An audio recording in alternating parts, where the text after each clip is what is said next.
back to our discussion. Then in present part, in the second part, we'll be discussing about muscle contraction and how a muscle contracts.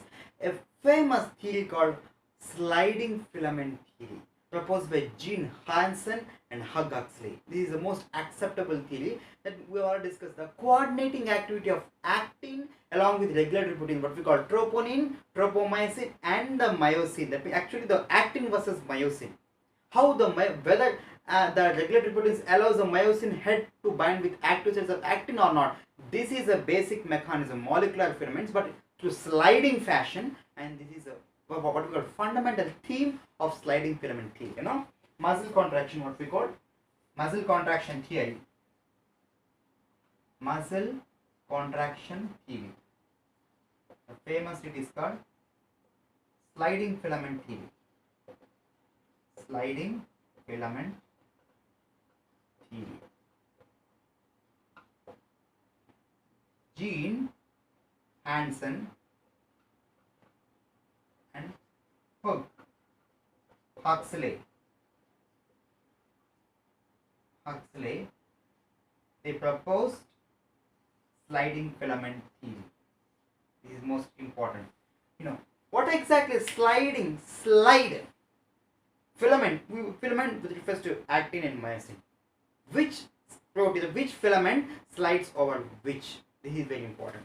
Here the thin filament slides over or in between the thick filament. That means, say this is thin filament, say this is thin filament, this is thick filament. The sliding of thin filaments over the thick filament is a basic mechanism of sliding filament theory. But this is not. This is otherwise called walk along hypothesis also. But it is not that easy. It will be done performing in a sequential fashion.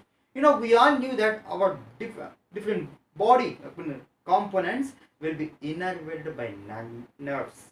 Let me say neurons. Appropriately say motor neuron, sensory neuron, like that. So just like this, here the muscle also innervated by a motor neuron, which constitute motor unit. That means a motor neuron plus a set of muscle fibers innervated by a telodendrites is a motor unit.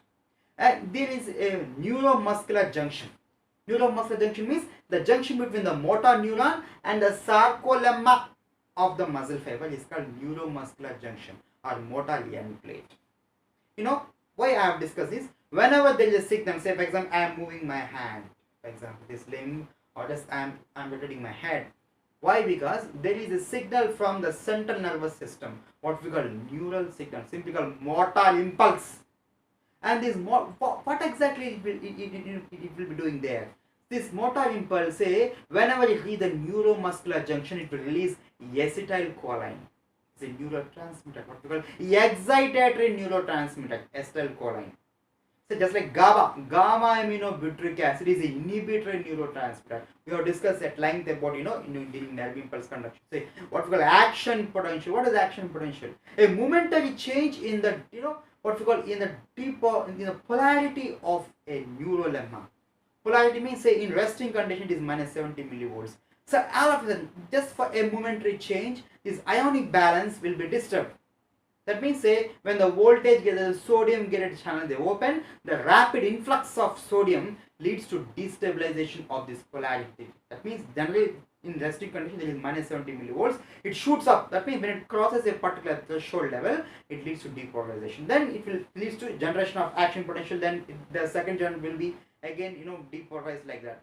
It's all about action potential. We all discussed the same component. When there is a signal from the central nervous system, that means through the motor neuron, and when it reaches a neuromuscular junction, and this releases a neurotransmitter, what we call acetylcholine. Acetylcholine neurotransmitter. This is very important. Acetylcholine neurotransmitter. This is called excitatory neurotransmitter. Excitatory neurotransmitter. We all discussed muscle have three features: excitability, contractility, and relaxation. So that means muscle contraction is not a one-step manner. It will be done in a sequential manner. First it has to get excite, then it has to get contract. Again the contraction is not a single step manner. First it will involve the formation of cross pitch, then the forward stroke, then the recovery stroke, then the relaxation, the fourth plus last phase. That means a sequential and which involves subsequential steps, which are all should be done in a coordinated manner. What is coordinated? The skeletal, the muscular, and the neural system in an integrated. Then the triangular systems should be acting in an integrated manner that leads to a successful muscle contraction. This is the end point. And how this acetylcholine will release at the neuromuscular junction. That means the motor neuron and the sarcolemma of a muscle fiber. It will release acetylcholine. It will cause action potential. We already discussed, action potential. We already discussed about triad system. What exactly is the triad system? Here, the sarcolemma, that means the plasma membrane, it invaginates forming a transverse tubule. Say the transverse. So this is a transverse tubule, okay? Where it forms, it penetrates the junction of A bands, So this is, for example, this is myofibril. This is myofibril. This is myofibril. Forming a triad system. Is very important. We already discussed the myofibril consists of terminal system. That means sarcoplasmic reticulum. Terminal system, which are the storehouse of calcium ions. We already discussed about troponin C. When there is a calcium, how the calcium is released from the sarcoplasmic reticulum? When there is action potential. When the motor impulse, what we call nerve signals, comes from central nervous system. When it reaches the neuromuscular junction, when it reaches the acetylcholine, when it causes action potential. When this action potential reaches the triad system, that means how to transverse tubule to T tubule, and it releases so that the calcium ion from the sarcoplasmic reticulum, the terminal cisternae of the sarcoplasmic reticulum will be released in the calcium ion, and this calcium ion will be so that means binding to the T and C. We already discussed about T and C now. C means calcium. That means when the T and C bind with calcium ion, no more blocking. That means the troponin C, troponin I, troponin E, that means the tropomyosin, they pull it off, exposing the active sites of actin. We all discussed actin versus myosin. What exactly actin versus myosin? This for muscle contraction, there should be a contraction. What exactly? To be particular, muscle fiber, neither the myofibril, they won't contract. Actually, the shortening of the sarcomere. Shortening of the sarcomere, that means how the thin filaments when slide over the thick filament. How they slide? This myosin, that means the part of thick filament, that means the head, when it pulls the thin film. We have discussed the head of myosin filaments. Half of them face towards one Z line, other half towards another Z line. So that these heads on the opposite side, on the two sides, that either side of actin filament, when they hold to cross pitch and they pull. For example, just imagine we are traveling in a bus and I'm just holding a particular anchor. When somebody pulls me and drag me, I will, so in order to protect myself, I will leave this existing anchor and hold the next subsequent one. For example, here, then here, then here. The same component, the myosin head, first it binds to the actin through cross bridge. Here ATP will be playing important role. Then slides. How? This myosin head, by undergoing structural conformation, it pulls, that means pulling the thin filament or actin inside, that means towards the midpoint of A point, that means A band, so that the Z line they come close. What exactly is sarcomere contraction? What is sarcomere contraction? When the Z line, when they pull towards inside. How? When the thick filament, that means the myosin head, pulls the actin filaments on either side, so the Z line on either side come closer. We already discussed H zone, H disc. The center point, the less dark where there are no thin filaments, will become narrowing. Here the narrowing of H disc facilitated by the pulling down, that means pulling of actin filaments inside, and in turn the Z line come closer, is contraction of muscle. So all these leads to sarcomere contraction. That's what exactly is muscle contraction. It's not about the myofibril contraction, it's about sarcomere contraction. In turn, by meaning of pulling down the actin filaments and then Z line towards the midpoint of A band, so that the H zone will become narrow. So during muscle contraction, the size of the thin filaments will be shorter and the H zone will be narrow, but the size of the thick filament will be retained. Whereas the Z line, they come closer.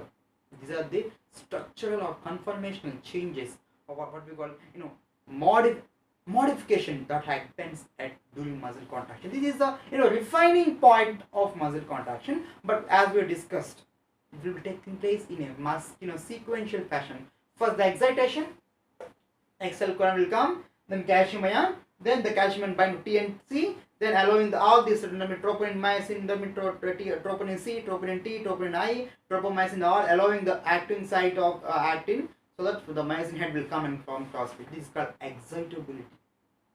So all this covered by excitability. Okay. So the most in the different phases of sliding filamenting, the first is called excitation. This is called excitation. The next is called formation of cross bridge. The third step is called, what actually the power stroke. Then the recovery stroke. Then finally relaxation. These are the most important components of muscle contraction. Excitation by means of a motor impulse. We all discussed. Cross pitch. Cross pitch is nothing but, we all discussed now, when the myosin head binds the active sites of the actin through means of cross pitch. It's like a linking component. So here the head of myosin binds to the active sites of actin through cross pitch. Then power stroke, the pulling. That means after it binds to the active site, it pulls towards inside, that means towards the center of the A band. This is called power stroke. Recovery stroke. After it pulls, it will come back to recovery. It means resting stage. I will tell you what exactly it is. Then relaxation. That means when there is no more motor impulse, no more muscular contraction. So relaxation. These are different components. In detail, we will be discussing in a sequential manner. What exactly is excitation, cross pitch formation, power stroke, recovery stroke, and relaxation. Say this is very important. We already discussed now. Say. So this is what we call the thick filament. Okay. You will take in a sequential manner. The first thick filament, it will be having a one particular conformation. Okay. What we call cross arm. Cross arm means the head and the short arm will be at with respect to a particular angle. They project away from the surface of this polymerized myosin molecules. This is called cross arm. What we call, this is the normal state, and this is the head, and this is the active site. This is the ATP binding site, and this is the actin binding site. Okay. Say, and these are the actin molecules.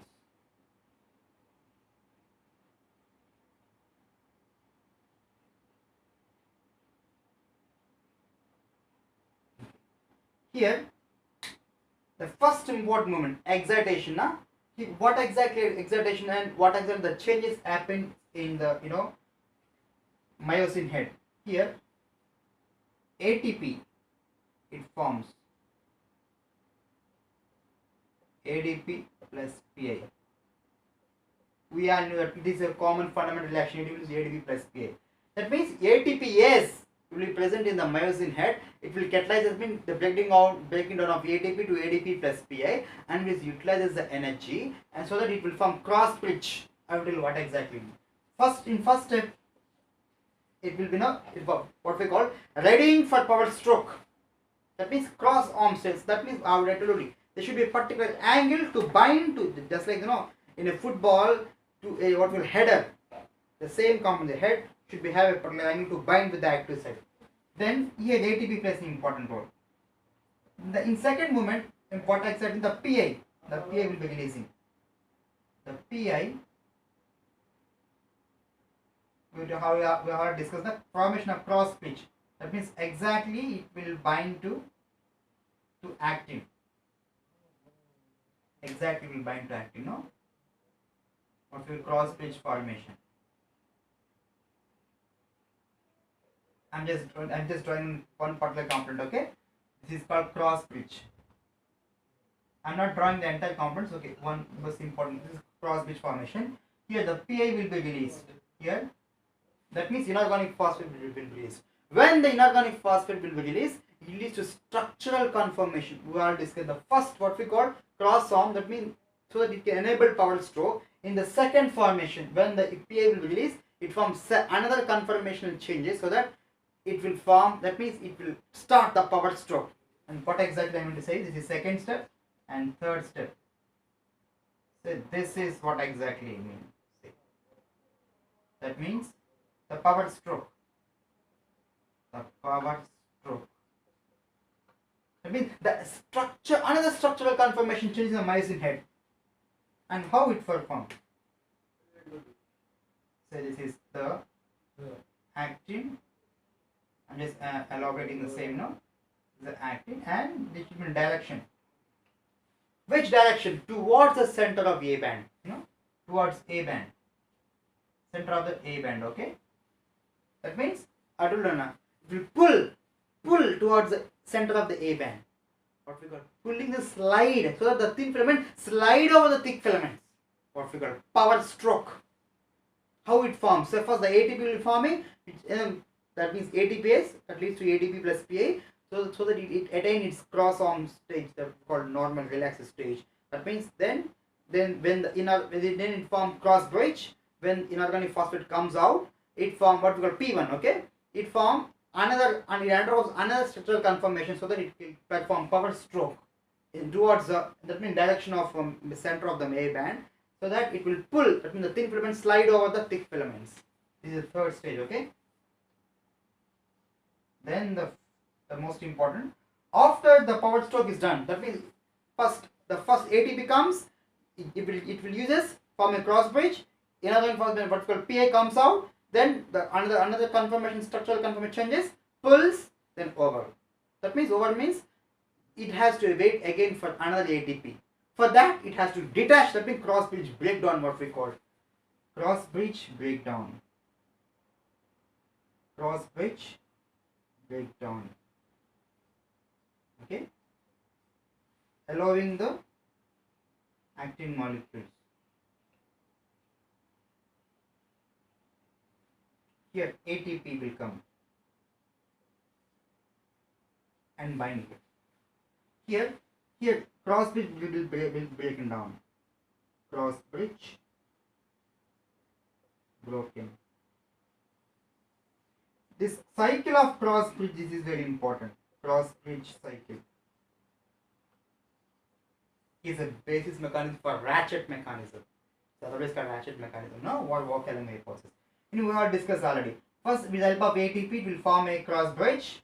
Then, when the inorganic phosphate release, it forms a perform stroke, then power stroke. Then, the most important, the recovery stroke. After power stroke, that is the recovery stroke. What is recovery stroke? Recovery stroke means it will detach. The cross bridge will be breaking down. Why it breaks down? It has to take another ATP. It's like head, then power stroke, then pull, power stroke, then detach, allowing another ATP. Then utilize the same. Then cross arm, then again attach. This is called cross bridge cycle. This is called cycle of muscle contraction. So what exactly is? It will detach, then take another ATP, perform in sequential manner. Then 1, 2, 3, 4.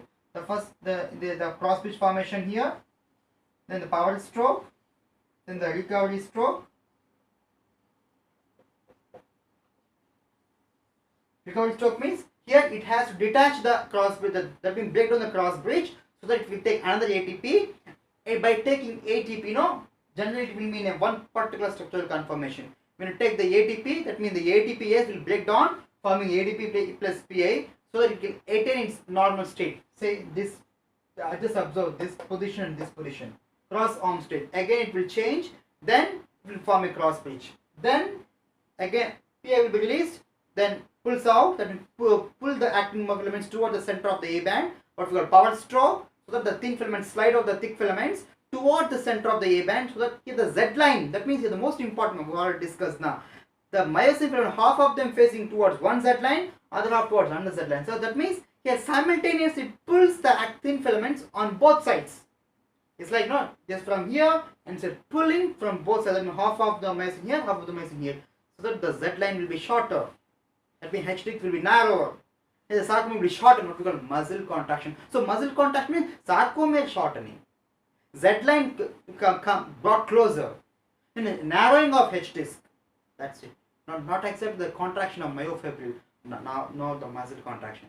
It's about shortening of sarcomere facilitated by the sliding of thin filaments over the thick filaments by means of this reaction. The cross bridge formation, the power stroke, the recovery stroke. After that means when it takes the ATP, that means for that you detach, that means break down the cross bridge, existing cross bridge, then take ATP, then it will repeat this in this particular direction.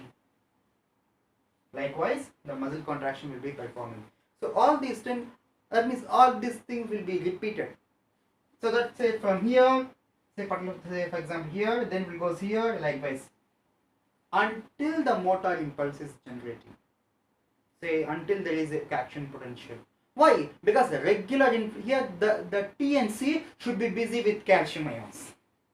When there is when there are no motor impulse, then again the TNC will come, and that means it will stabilize. That means TNC, TNI, TNT, and tropomyosin blocks the active site of actin. We already discussed regulatory role, troponin and tropomyosin. That means troponin T, troponin C, and troponin I. And these three along with tropomyosin, they will block the active sites of that means actin.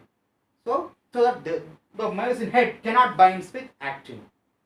So what we call a relaxed sensation state. So we have discussed now excitability, then what contraction, what actual contraction. The first step, formation of cross page, the power stroke, the recovery stroke, and finally the relaxation. When there is no motor impulse, the muscle will be relaxed.